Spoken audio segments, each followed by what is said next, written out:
Kid Cudi testifies Combs broke into his home, bombed his car. Rapper Kid Cudi told jurors Sean Diddy Combs broke into his Hollywood Hills home and was behind a Molotov cocktail tossed into his car.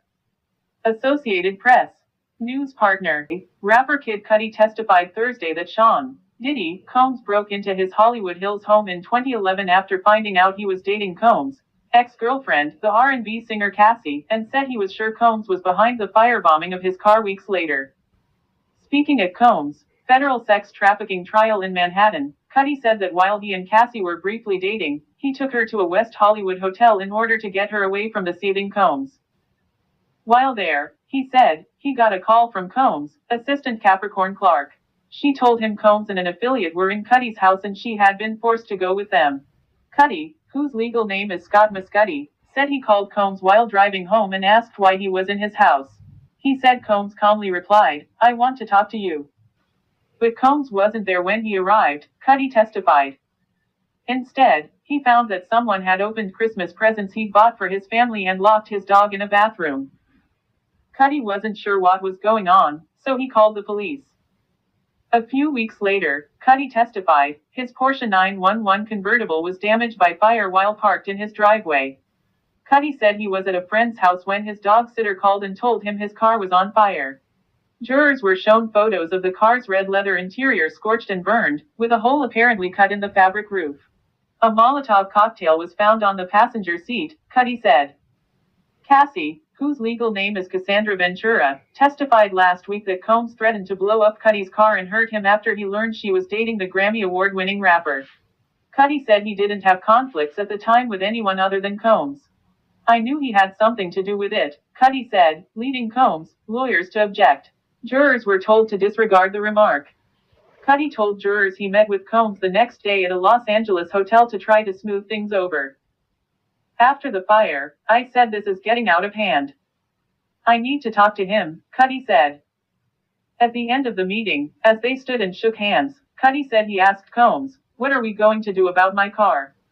Cudi said Combs gave him a very cold stare and responded, "I don't know what you're talking about." Cudi thought he was lying, but let it go, and there were no more episodes at his house. A few years later, Combs apologized for everything when they ran into each other at a hotel, Cudi testified. Combs seemed subdued as Cudi testified. Although he looked toward the witness stand, neither man seemed to react to the other. Cudi didn't look at Combs when he left the stand. Wearing jeans and a black leather jacket, Cudi arrived at the courthouse smoking a cigarette while someone held an umbrella over him in the rain. He didn't speak to reporters while leaving. Combs, 55, has pleaded not guilty to sex trafficking and racketeering charges. He denies using threats or his music industry clout to abuse women and others, and denies forcing Cassie or anyone else to take part in drug-fueled sexual performances called freak-offs. During the defense cross-examination of Cudi, Combs' lawyer Brian Steele painted Cassie as the villain in her relationships with Combs and Cudi, suggesting she had played both of them and had been living a double life. Cudi testified that when he started dating Cassie in late 2011, she led him to believe she and Combs had broken up. In reality, Cassie testified earlier, she was still seeing Combs and using a burner phone to contact Cudi so as to keep their relationship secret. Ms. Ventura was living two different lives, is that true? Steele asked. Yes, Cudi replied.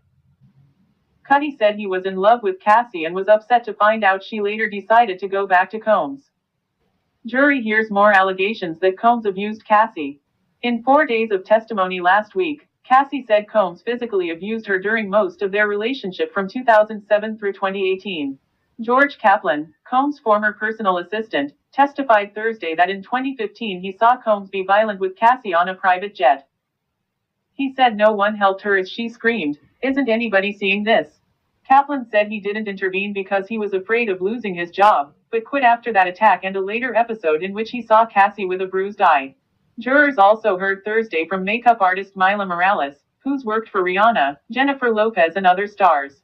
She said Combs stormed into Cassie's bedroom at a hotel the weekend of the 2010 Grammy Awards. Combs shut the door and she heard yelling and screaming. Then she saw Cassie with a swollen eye and a busted lip, and knots on her head. Later, the general manager of the ritzy L'Ermitage Beverly Hills Hotel testified that Combs frequently stayed there using aliases such as Frank White and Frank Black, names Cassie said he used when checking in for freak-offs, which often involved baby oil and hot wax. Frederick Zemmour said Combs' guest profile noted he always spills candle wax on everything and uses excessive amounts of oil. The profile instructed staff to place the room out of order upon departure for deep cleaning.